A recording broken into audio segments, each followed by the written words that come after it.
আসসালামু আলাইকুম, কেমন আছেন সবাই? আশা করি সবাই ভালো আছেন। আজকে দেখাবো একটি ছবির পিম্পলস কিভাবে রিমুভ করুন এবং ছবিটাকে সুন্দর করতে পারবেন কিভাবে, শুধু ফটোশপের মাধ্যমে করবেন এবং কি এআই ছাড়া কিভাবে ছবি সুন্দর করে নিতে পারেন সেই টেকনিকটা আমি দেখিয়ে দিব।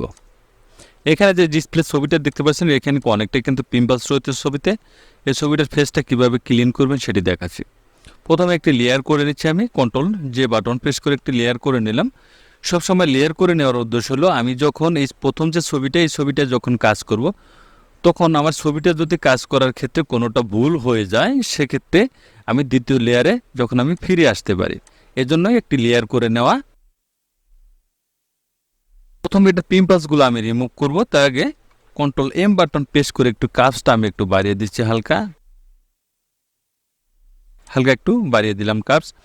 এখন চলে যাব হেলিং ব্রাশ টুল। এখানে দুটি অপশন দেখতে পাবেন, হেলিং ব্রাশ টুল এবং পেস্ট টুল দেখতে পাবেন। আমি পেস্ট টুল দিয়ে কাজটা করব। এখানে দেখুন, পেস্ট টুল নিয়ে এখানে এই রাউন্ডটাকে সিলেক্ট করে দিয়ে, পিম্পাসটা সিলেক্ট করে দিয়ে এটাকে এখানে টেনে ছেড়ে দিলে পিম্পাসটা কিন্তু এখান থেকে রিমুভ হয়ে যাবে, স্পটগুলো কিন্তু এখান থেকে রিমুভ হয়ে যাবে। আমি এখানেও দেখাচ্ছি।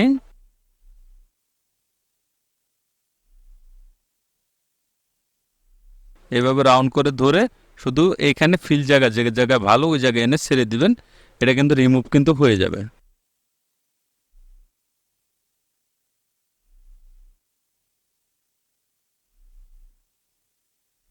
দেখতে পাচ্ছেন এটা কিন্তু রিমুভ হয়ে গেছে। আমি এখন একটু ব্যাগে চলে যাব। আমি একটু ব্যাগে চলে যাচ্ছি। দেখুন এখানে পিম্পাস রয়েছে, এখানে দুটি টুলস দেখাচ্ছিলাম আমি। এখানে হেলিং ব্রাশ টুল, এখানে অল বাটন চেপে ধরে এখানে কালারটা নিয়ে নেবেন, এখানে উপরে শুধু একটি করে ক্লিক করে দিবেন, তাহলে দেখবেন এই যে পিম্পলসগুলো কিন্তু এখান থেকে কিন্তু রিমুভ হয়ে যাবে। দেখতে পাচ্ছেন ছবিটা কিন্তু এখন ক্লিন হয়ে গেছে। এখন ছবিটাকে আপনি একটু সুন্দর করে নিতে হবে। এখানে কালার গ্রেডিংয়ের বিষয় আছে, এখানে শ্যাডো বাপ রয়েছে, এগুলো কিছু রিমুভ করে নিতে হবে, তাহলে কিন্তু ছবিটা অনেকটা সুন্দর হয়ে যাবে। এই দুটি লেয়ার আমি আরেকটি লেয়ার করে নিচ্ছি, কন্ট্রোল যে বাটন প্রেস করে আমি আরেকটি লেয়ার করে নিলাম। এখানে এখানে ম্যাজিক অট টুলের মাধ্যমে এখানে ছবিটাকে প্রথমে একটু সিলেক্ট করে নিচ্ছি। ছবিটাকে একটু মার্ক করে মাউসের রাইট বাটন ক্লিক করে এখানে ফেদার অপশন দেখতে পাবেন, এখানে ফেদার আপনি টেন দিয়ে দিচ্ছি, ওকে করে দিলাম। এখন এটাকে ঘষে আমি একটু এটার যে শ্যাডো বাপটা সেটা আমি রিমুভ করব। ব্রাশ টুলে চলে যাব, ব্রাশ টুলে গিয়ে এখানে অল বাটন ধরে এই কালারটা একটু নিয়ে নেব। আমি অপাসিটি একটু কমিয়ে দিচ্ছি, হালকা এখানে ঘষবো। আপনি অপাসিটি অবশ্যই একটু কমিয়ে কাজ করবেন এবং কি ফ্লোটা 100% দিয়ে করবেন। যে জায়গায় শ্যাডো ভাব রয়েছে, কালো রয়েছে, ওই জায়গাটা শুধু আমি একটু ক্লিন করে দিচ্ছি হালকা।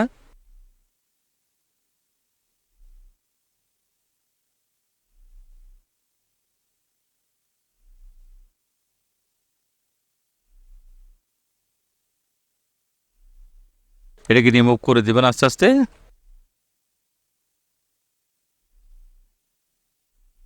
মোটামুটি আমি এখানে হালকা করলাম, বেশি করলাম না, বেশি করলে কাজের ছবির মানটা অনেকটা কমে যায়, সেজন্য আমি একটি ফিল্ডটা একটু হালকা একটু কমিয়ে দিচ্ছি, ছবিটা ন্যাচারাল মোড আনার জন্য একটু কমিয়ে দিলাম। এখন আমি চলে যাব ফিল্টার, ইমেজ নমিক, নয়েজার, প্রফেশনাল। এখানে ছবিটা একটু ক্লিন করে নিচ্ছি, আমি একটু ক্লিন করে নিলাম। আমি কন্ট্রোল এফ আবার প্রেস করে দিচ্ছি, আর একটু গ্রিন হয়ে যাবে এখানে। এই দুটি লেয়ার আমি এখন কিন্তু এখানে দুটি লেয়ার রয়েছে। এখন এটাকে আরেকটু আপনি স্মুথ করে নিতে পারেন। স্মুথ করার জন্য কন্ট্রোল আই বাটন প্রেস করে দিলাম, লেয়ার করে নিয়ে প্রথমে কন্ট্রোল জে বাটন প্রেস করে কন্ট্রোল আই ইনভার্ট করে নিলাম ছবিটাকে। এখন ব্লান্ডিং মোড চেঞ্জ করে দিয়ে এটাকে বিবিট লাইট করে দিব। যাব ফিল্টার, এখানে যাব আদার্স, হাইপাস। এখানে ইয়েলো ভাব যখন বেশি চলে আসবে তখন পর্যন্ত এটাকে আপনি ঠিক রাখবেন, এটা রেঞ্জটা এতটুকু পরিমাণ রাখবেন, ওকে করে দিলাম। এখন আবার চলে যাব ফিল্টার, এখানে ব্লার, এখানে গাউসিয়ান ব্লার। এখন এটাকে একটু আমি কমিয়ে দিব, কমিয়ে দিয়ে এটাকে ওকে করে দিচ্ছি। এখন এডিট লেয়ার মার্কস, এটা ক্লিক করে দিয়ে কন্ট্রোল আই বাটন প্রেস করে আবার এটাকে মার্কস করে নিলাম আমি। এখন চলে যাব ব্রাশ টুলে। ব্রাশ টুলে গিয়ে এখানে আপনি অবশ্যই একটু বাড়িয়ে নেবেন, অবশ্যই একটু বাড়িয়ে দিবেন, হালকা বাড়িয়ে দিয়ে এখানে আপনি একটু ঘষবেন। ঘষলে ছবিটাকে একটু স্মুথ হয়ে যাবে, আরও সুন্দর হয়ে যাবে।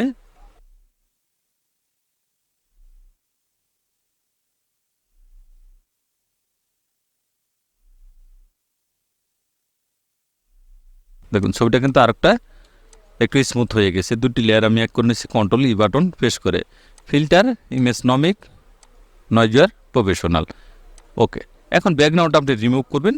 এখানে দেখুন এলোমেলো চুল রয়েছে, চুলটাকে রেখেই আপনাকে এলোমেলো চুল রেখেই আপনি ব্যাকগ্রাউন্ডটা রিমুভ করতে হবে। এখন আপনি পেন টুল দিয়ে কাজ করতে পারেন, এখানে লেসার টুল রয়েছে, লেসার টুলের মাধ্যমে আপনি কাজ করতে পারেন। তবে পেন টুল দিয়ে কাজ করলে কী হবে, এই চুলটা কিন্তু এলোমেলো থাকবে না, এটা হার্ডনেস হয়ে যাবে, হার্ড হয়ে যাবে। এখন টেকনিক ব্যবহার করবেন, এখানে একটু অপশন রয়েছে, alt control X button press করে দিবেন, এক্সট্রেট অপশন। এখন এটা কিন্তু আপনি ফিল্টারে পেয়ে যাবেন, ফিল্টার এখানে দেখে পাবেন এক্সট্রা। আমি অল্টার কন্ট্রোল এক্স, আমি এটা কিন্তু শর্টকাটে ব্যবহার করেছি। ছবির এই আউটসাইড থেকে ছবিটাকে আপনি সিলেক্ট করে নেবেন, আউটসাইড থেকে সিলেক্ট করে এই ছবিটাকে একটু মার্ক করে নেবেন। আপনার হেয়ারটা রয়েছে, এই হেয়ারটাকে একটু বাজিয়ে নেবেন,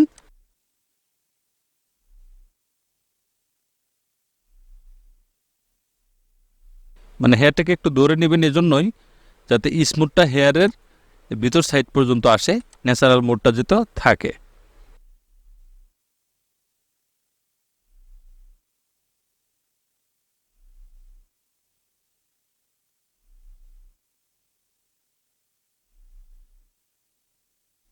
আমি পুরোটা দিয়ে দেবো, এখানে পুরোটা দিয়ে দিলাম। এখানে আপনাদের এখানে জিরো থাকবে, স্মুথটা হলো আপনি 100% করে দেবেন। আর যেখানে এখানে ডেফল্ট আছে ডেফল্টে রেখে এটাকে ফিল কালারে গিয়ে এটাকে ভিতর সাইডে আপনি ক্লিক করে দিয়ে এটাকে ওকে করে দেবেন। এটা কিন্তু ব্যাকগ্রাউন্ড কিন্তু ইরেজ হয়েছে, আপনি বুঝতে পারছেন না, নিচের লেয়ারটা রয়েছে এই জন্য। দেখুন আমি নিচের লেয়ারে একটি ব্যাকগ্রাউন্ড সেট করে দিচ্ছি, আমি সাদা ব্যাকগ্রাউন্ড দিই। দেখুন চুলটা কিন্তু ঠিকই এখানে এলোমেলো রয়েছে এবং কি ব্যাকগ্রাউন্ডটা কিন্তু চেঞ্জ রয়েছে। আমি এখানে যে কোনো ব্যাকগ্রাউন্ড আপনি এখানে চুজ করে দিতে পারেন। দেখুন আমি এই ব্যাকগ্রাউন্ডটা দিয়ে দিলাম। এখন দেখুন এখানে চুলগুলো কিন্তু এলোমেলোভাবে কিন্তু এখানে রয়েছে। এটা দুটি লেয়ার আমি এক করে নিচ্ছি কন্ট্রোল ই বাটন প্রেস করে।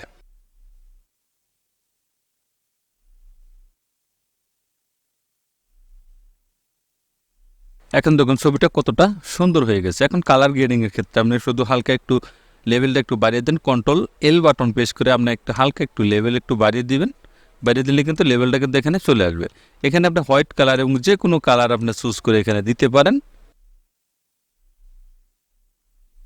ধরুন আমি এই কালারটা দিয়ে দিলাম। উপরে লেয়ারে সিলেক্ট করা অবস্থায় কন্ট্রোল এল বাটন প্রেস করে দিয়ে হালকা একটু কাজটা একটু বাড়িয়ে দেন, লেভেলটা একটু বাড়িয়ে দেবেন ছবিটাকে একটু চকচকে করার জন্য। আমি image adjustment brightness and contrast এটা ক্লিক করে দিয়ে হালকা একটু বাড়িয়ে দিবেন, ছবিটা কিন্তু অনেকটা চকচকে কিন্তু হয়ে যাবে। এখানে খুব সহজ টেকনিকে আপনি ছবিটাকে আপনি সুন্দর করে নিতে পারেন।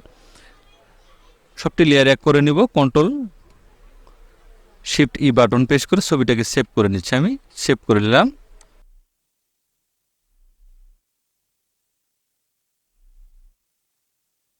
এখন আমি অনেকটি অপশন দেখাবো। এখানে অনেকে বলেছেন ভাই আমরা ইমেজ নমিক প্রফেশনাল এবং কি যে গ্রিন সার্জারি যে সফটওয়্যারগুলো এগুলো আমি কোথায় পাবো, যেমন এখানে দেখতে পাবেন। এখানে বেশ কিছু আপনাদের এই পর্যন্ত থাকবে, আদার্স পর্যন্ত এই যে বাড়তি যে অপশনগুলো থাকবে এগুলো আপনারা কোথায় পাবেন এবং কীভাবে লোড করবেন সেটি দেখাবো। আমাকে হোয়াটসঅ্যাপে নক করুন বা মেল আছে, আমি আপনাদের দেওয়ার চেষ্টা করব।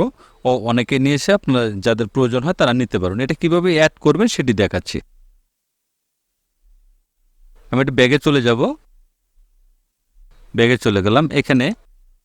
এখানে যে অপশনটা দেখুন নয়েজার প্রফেশনাল দেখতে পাবেন, এটা প্লাগইন ফটোশপ প্লাগইন এখানে দেখতে পাবেন। এই যে প্লাগইনগুলো রয়েছে এবং নয়েজার প্রফেশনাল, এটাকে আপনি এভাবে কপি করবেন, কপি করলে আপনি চলে যাবেন লোকাল ডিস্ক, এখানে প্রোগ্রাম অ্যান্ড ফাইল দেখতে পাবেন। এখানে অ্যাডোবে চলে যাবেন, আপনি কোন অ্যাডোবে দিতে চাচ্ছেন সেটা আপনি এখানে চুজ করে নেবেন। প্রোগ্রাম ফাইল অ্যাডোব আমি ফটোশপ 7.0 দিব বা ফটোশপ 6 দিব। এখানে অ্যাডোব রেডার আছে ডিসি, আমি ফটোশপ 7.0 দেবো। এখানে রিকুইড দেখতে পাবেন এবং কি প্লাগইন দেখতে পাবেন, যে কোনো একটা আপনি এখানে পেস্ট করে দিতে পারেন। রিকুইড এখানে দেখতে পাবেন, এখানে ক্লিক করে দিয়ে এটাকে আমি পেস্ট করে দেবেন। পেস্ট করে দিলেই এই অপশনগুলো আপনার এখানে চলে আসবে। তাহলে দেখলেন খুব সহজ টেকনিক, আপনি এটি অ্যাডও করতে পারবেন। এই নয়েজের প্রফেশনাল কিন্তু আপনি আমাকে হোয়াটসঅ্যাপ বা ইমেলে নক করলে আমি আপনাদের দিয়ে দেওয়ার চেষ্টা করব। আর যদি কারো কোনো মন্তব্য থাকে সেখানে কমেন্টে জানাবেন, আমি আপনাদের উত্তর দেওয়ার চেষ্টা করব অবশ্যই। যদি সফটওয়্যার থেকে শুরু করে ফটোশপ কাজের যাবতীয় পোশাক বা অন্য ড্রেস বা ব্যাকগ্রাউন্ড যাই কিছু প্রয়োজন হন না কেন, শুধু আমাকে নক দেবেন, আমি অবশ্যই আপনাদের হেল্প করব। ভালো থাকবেন, সুস্থ থাকবেন, ধন্যবাদ সবাই।